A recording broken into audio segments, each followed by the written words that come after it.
Here on the Thought Buffet, we sometimes ask the hard questions, and then attempt to answer them. But sometimes, here in the Thought Buffet, all that we can do is deliver hard truths. Today is one of those days. America has been one of those countries that has been kind of like a proverbial social experiment ever since its inception. Using the idea of democracy and using the idea of freedoms, liberties, life, liberty, and the pursuit of happiness, America is definitely like just a gigantic experiment that the whole rest of the world can kind of view on. From its humble beginnings, America was a country that's definitely seemed to, experience its growing pains, not to mention also do its best to expand. Now, of course, by doing so, it destroyed the native culture, but hey, we made it to the West.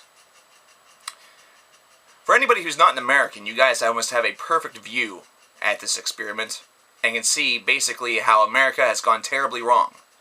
It's funny because it seems as though America itself does not realize that it needs to get its own head out of its own ass. And that's what the Thought Buffet is here to tell you today, America. Get your head out of your own ass. As a culture that really just a couple of decades ago seemed to be thriving and doing well, there's definitely a couple of things that, Americans need to stop doing. I'm going to start simple, and I'm going to build up to some things that are a little bit more worldly. Now, America, we claim to be a country that's all about freedom. We claim to be a culture that's all about individuality and basically having the ability to practice and do so as you will. That was what we were founded upon. We were founded upon religious freedom. And we were given an opportunity throughout the melting pot days and years to many people of many different backgrounds and cultures to come and actually realize their own version of the American dream. However, freedom is not something that we have in America today. There's plenty of hate, there's plenty of division, there's plenty of segregation that still goes on to this day, even though there have been some important barriers that have been broken throughout the course of the 1900s. The 2000s have presented another one. And that is the LGBT community. Now, like blacks, like women, and like everything like that, it's the same damn question, just with a new group of people. This was something that really happened with, the Arabic people whenever September 11th had happened. For a couple of years right after that, they were people that really didn't have all of the same liberties or freedoms here in America. It wasn't that they necessarily were stripped of anything like that, but they were definitely looked at a little bit differently because of what happened. And that was unfair and unjust. Now, some people might say, well, wouldn't you? No, I didn't. I found these people to be just people. Mainly because that is what they are. They are people, just like we are people. Members of the LGBT are just people as well. Sure, they might not have the same belief as you. Sure, their idea of marriage or love is completely an opposite of what you believe or what your book believes. But they are people just like us. Now let me hit you with a statistic. There are many of you out there that like to talk about the institution of marriage. There are many of you that like to claim that to be the reason why a marriage should be between a man and a woman. First off, the idea of marriage is just that. It's an idea. Basically, all you do whenever you're in love with somebody and decide to get married is waste a whole lot of money to have a big ceremony, dress up, and have some guy sprinkle some magical knowledge that makes you married. You sign a couple of forms and documents, you get a couple of tax breaks. Basically, the whole thing is just an idea that helps you along a little bit whenever you're further on in life. Basically, it's better to be unified in this particular case than to be two individuals. Because instead of being two individuals, you become a family. Same thing can be true for anybody in the LGBT community. The institution of marriage is very fragile, obviously, considering nowadays there is a 5 out of 10 chance, 50% chance, that all marriages that happen tomorrow, or happened yesterday, today, or tomorrow, will end in divorce. Yeah, that institution is obviously going swimmingly. Allowing these people to get married is not a crime. Allowing these people to get married is basically just the right thing to do. Allow them to be happy. If you can't be happy with them being happy, then the real person that needs to reevaluate their own happiness, their own life, and their own fragmented style of thinking is you. These are individuals that, for some of them, have been together for decades, and they've never had this freedom. They've never had this ability. This is something that they've wanted to do. They've wanted to live together and be together because they love one another. That's their harmony. That's their peace. Just like your harmony is with your husband or with your wife. It's the same damn thing. Get your head out of your ass, America.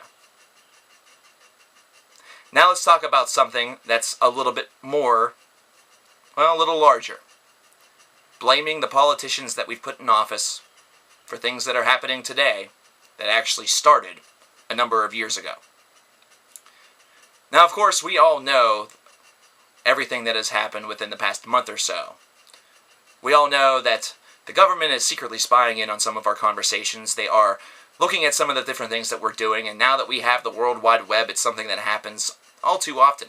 It is something where the Big Brother idea from George Orwell in his novel 1984 is really coming to fruition, and, well, Orwell himself would be considered to be nothing short of Nostradamus. However, this is something that's been going on way before Obama. Get that through your head. What do you think the Patriot Act was designed to do?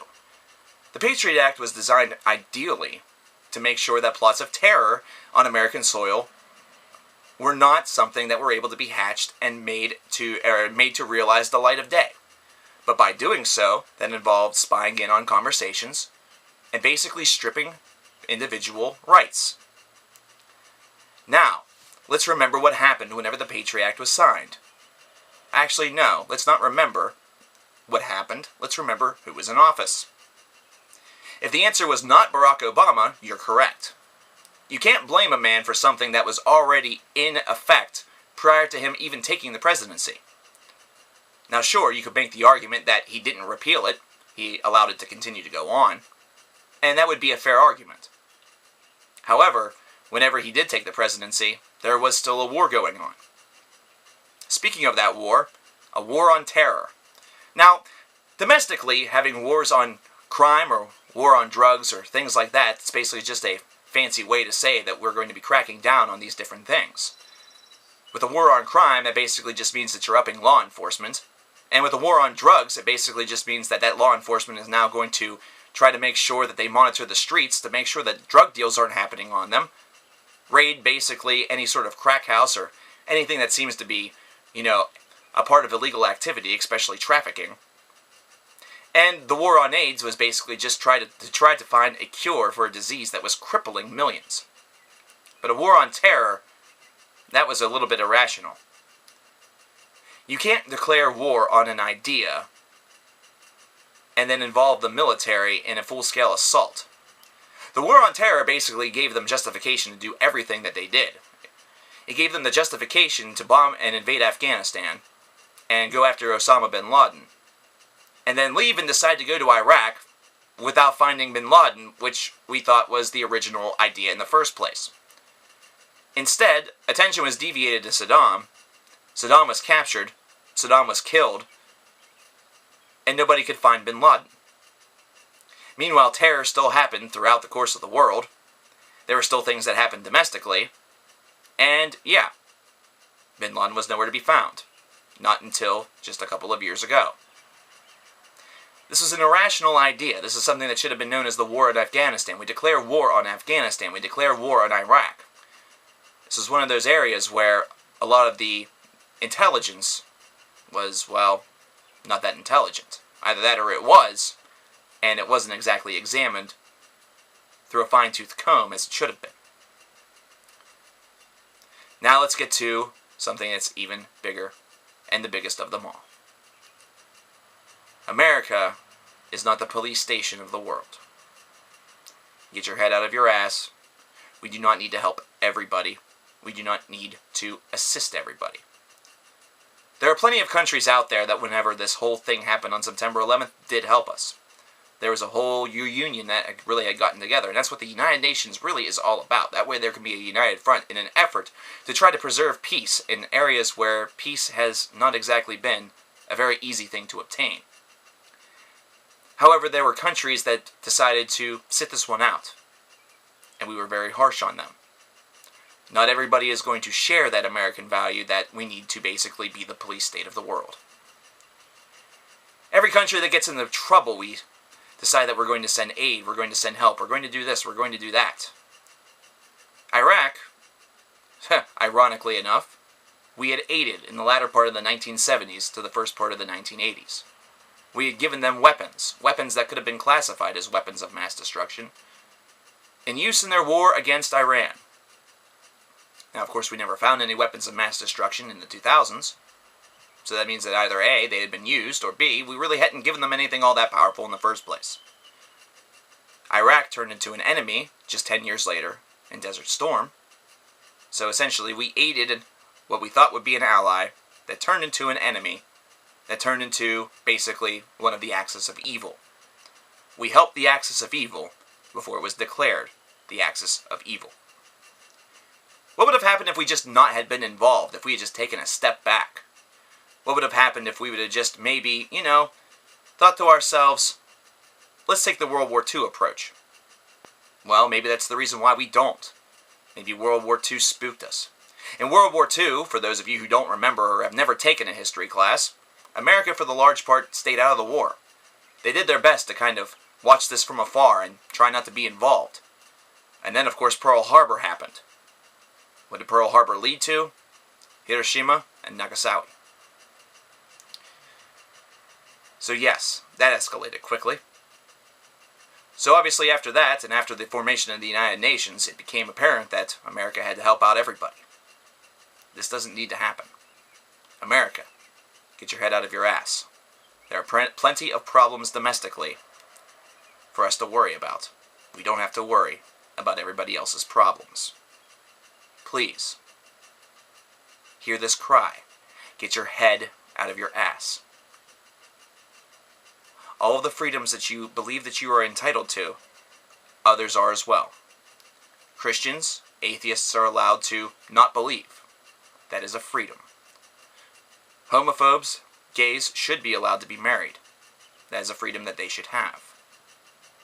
People who hate weed, potheads should be allowed to get high. That's freedom.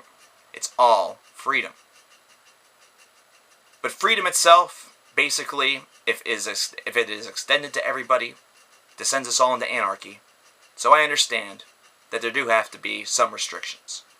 Freedom is not a universal term that can be used for each and every single situation, else this country would really dissolve into further chaos. But really, aren't these all just words and terms, phrases, things that we're using to separate things, individuals, people? Aren't they all just language? What weight do they truly and really carry? America, whenever that word is said, what weight does it truly and really carry? And is it all just an illusion? Do people fear America because we're power hungry, egotistical? Or do they laugh at us from afar because we've descended into idiocy, obesity? These are dark times. But it can be solved very, very simply. America, get your head out of your ass.